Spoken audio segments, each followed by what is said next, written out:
uno de los primeros mapas de Costa Rica, hecho precisamente en 1903 y fue hecho en Francia y traído a Costa Rica. Lo dibujó el gran maestro Henri Pittier. Henri Pittier fue el fundador del Instituto Geográfico Nacional y en 1903 hizo el levantamiento de este mapa de Costa Rica, y ahí lo que quiero mostrarles, porque es de lo que vamos a hablar hoy, es de Guanacaste y el partido de Nicoya. ¿Qué es eso? ¿Por qué? Bueno, porque ahora el 25 de julio estamos festejando el 200 aniversario de la anexión del partido de Nicoya a Costa Rica. Un hecho sin duda trascendental en la historia costarricense. Pónganse ustedes a pensar por un instante cómo sería el mapa de Costa Rica si no tuviese el Golfo de Nicoya y la península de Nicoya, si no tuviésemos la provincia de Guanacaste. 10.140 kilómetros cuadrados en su totalidad abarca la provincia de Guanacaste.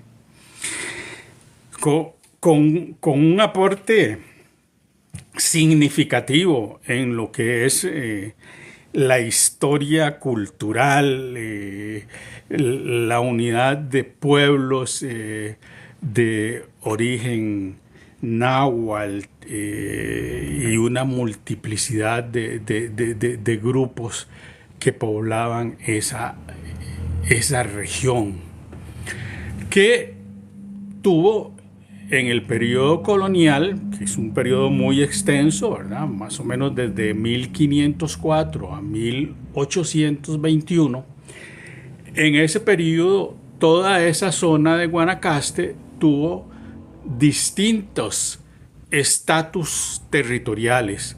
Fue un corregimiento en 1554, de 1554 a 1787 se habla del corregimiento de Nicoya. Y eso es importante, importante entender que incluso los mismos colonizadores españoles valoraron muy significativamente la diversidad climática, porque nosotros en el Valle Central creemos que Guanacaste es solo calor. No, señores. No, hay diversidad climática, hay una diversidad de climas, porque hay la presencia de la cordillera de Guanacaste. Y esa cordillera de Guanacaste tiene formaciones volcánicas, tiene volcanes activos. Es hoy, sin duda, una de las regiones, el granero de Costa Rica. Ahí se produce algodón, se produce arroz, se produce sorgo, se produce maíz. ¿Qué les voy a decir yo? Es un granero, es una región riquísima. Es una alternancia entre valles, montañas y mares, y una extensa red fluvial que en el pasado fue importantísima para digamos, recorrer esa región. Ríos que permitían, digamos, la navegación. Y los puertos de toda esa franja costera del Pacífico fueron importantísimos hasta el siglo XX. hubo astilleros, se fabricaron barcos. La península de Nicoya ha sido una riqueza enorme para un territorio como Costa Rica. ¿Cómo podríamos llamar a Costa Rica sin Guanacaste? No se nos ocurre, ¿verdad? Porque, bueno, todos nosotros nacimos con la existencia ya de este mapa que está aquí atrás de 1903. En realidad ha sido muy poco, digamos, los cambios que ha sufrido. Es un mapa histórico. Este mapa lo tengo yo porque fue una donación de un colega que en paz descanse, que me dijo: Guillermo, ese mapa solo se lo puedo dejar a usted.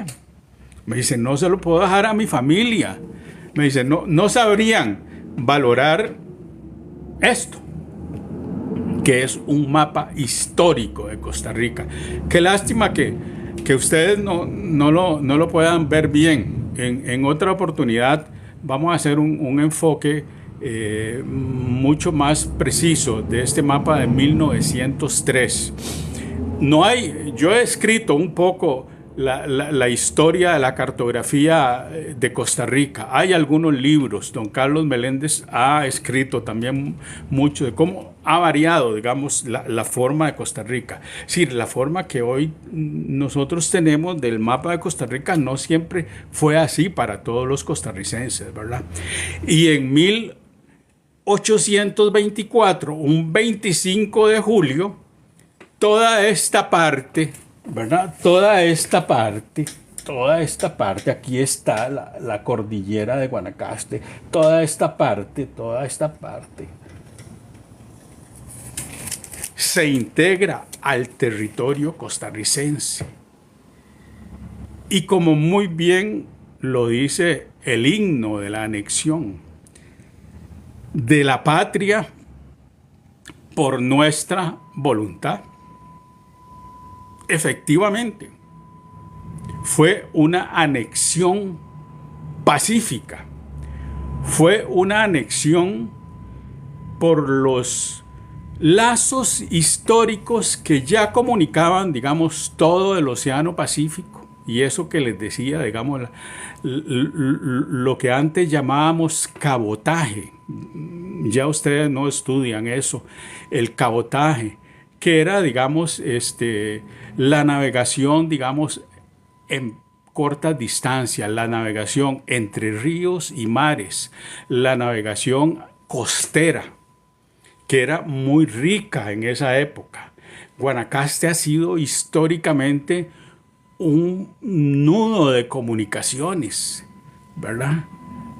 A través de esto que hemos hablado, de la cantidad de ríos que atraviesa toda esa zona guanacasteca. Curiosamente, sí, si definimos el clima, hay una predominancia del clima seco. Pero si vamos, digamos, a los valles de montaña, las condiciones climáticas son otras. Y lamentablemente, y tenemos que decirlo así, los josefinos conocemos básicamente la zona costera de Guanacaste, no el Guanacaste profundo, no el Guanacaste de esa riqueza cultural, no el Guanacaste de esa historia, de una historia que en mucho puede ser diferente a la historia nacional, y que juntos desde 1824 hasta hoy hemos construido juntos una historia. Pero antes de 1824, es decir, de 1504 a 1824, fue una relación de amistad, una unión de pueblos, una unión de pueblos que se estimaron desde sus inicios, que se vieron cercanos, que se sintieron próximos, al punto que cuando Costa Rica entonces se independiza de Guatemala y de España a su vez, ¿verdad? Pero originalmente es toda la zona centroamericana. Entonces quedan, digamos, esas unidades territoriales como los partidos que tenían esa opción de elegir de qué territorio querían integrarse. Y hubo ejemplos que a veces, digamos, los historiadores nos han narrado, pero que esas historias no llegan a nosotros. En Guatemala, por ejemplo, el estado, si yo les hablo a ustedes del estado de los Altos, que fue un pueblo independiente, se independizó de Guatemala. E igual pudo haber sucedido con el partido de Nicoya. Pudo haber sido un partido independiente, sería un territorio, digamos, con la cara, digamos, al Pacífico y la zona montañosa de la cordillera de Guanacaste. Pero no, la historia los quiso al lado de Costa Rica. Y me gusta que festejemos esta fecha, porque no solo es recordar la historia, no solo es saber cómo hay pueblos que pueden buscar esa unidad en un mundo que históricamente siempre ha sido muy conflictivo, en un mundo que siempre más bien ha buscado diferenciarse del otro, el yo nacional. Ese yo nacional ha prevalecido. Y sin embargo, el partido de Nicoya es un ejemplo excelente de cómo hay pueblos que pueden construir países para el bien común, como lo hizo el partido de Nicoya. Y hay que decir la historia tal y como es, porque el partido de Nicoya hubo una votación entre las distintas unidades territoriales que componían ese partido. Y hubo diferencias, y hubo votos que no fueron todos en la misma dirección. Pero prevaleció el sentimiento democrático de la anexión.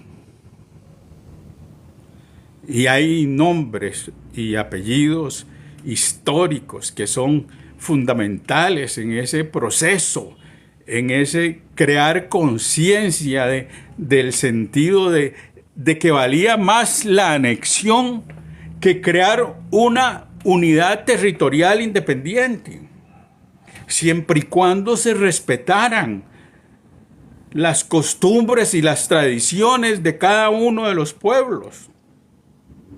La amistad existente entre Costa Rica en aquella época, Costa Rica y en una primera etapa, Costa Rica y Nueva Cartago.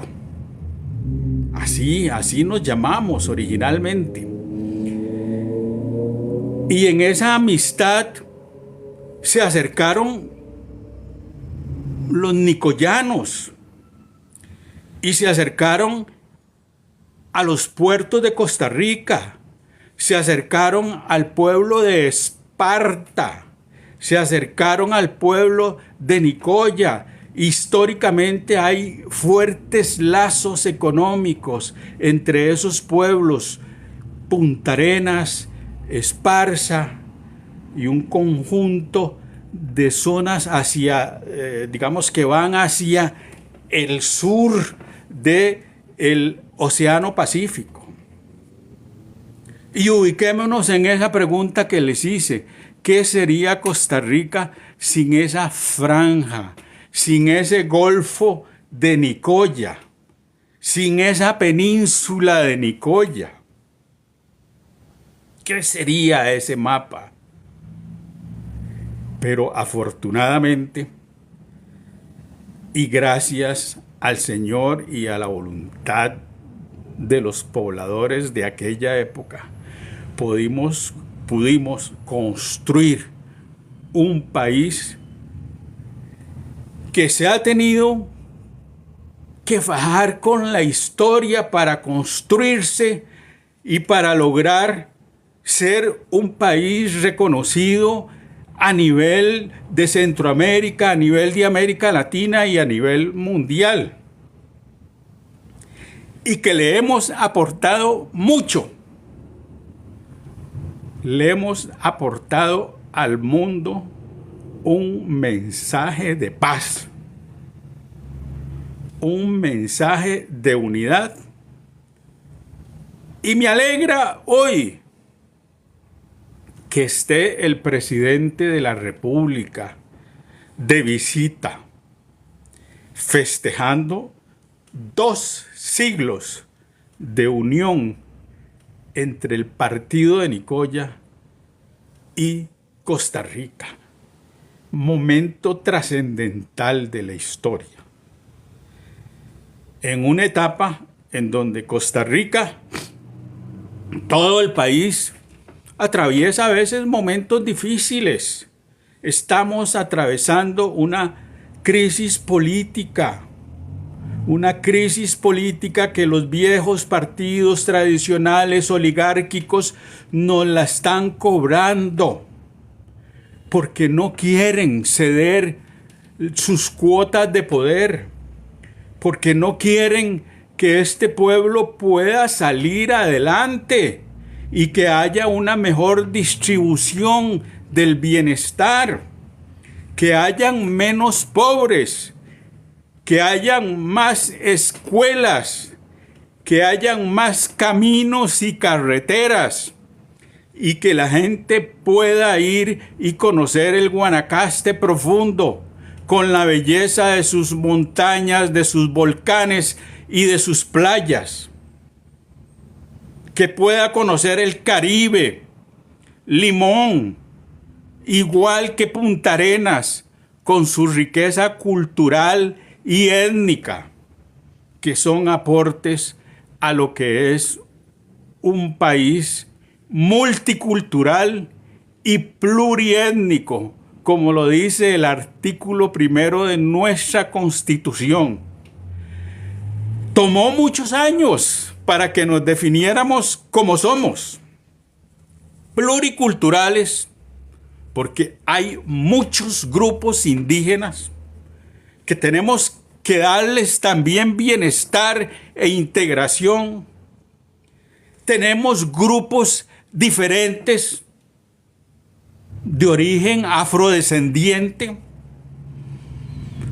Tenemos inmigrantes provenientes de Asia, de Europa y de todo el mundo.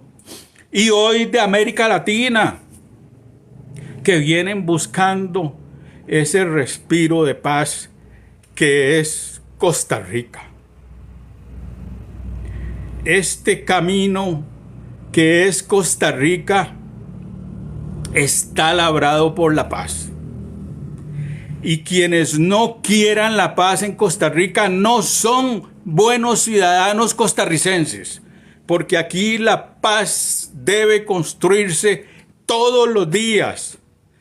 Cada día debemos dar un saludo a nuestra bandera por habernos dado una tierra pacífica.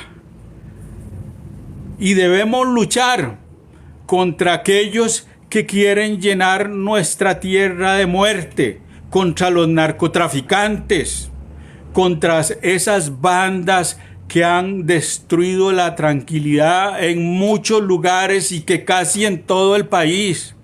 No podemos seguir en estas condiciones. Y como buenos ciudadanos tenemos que luchar.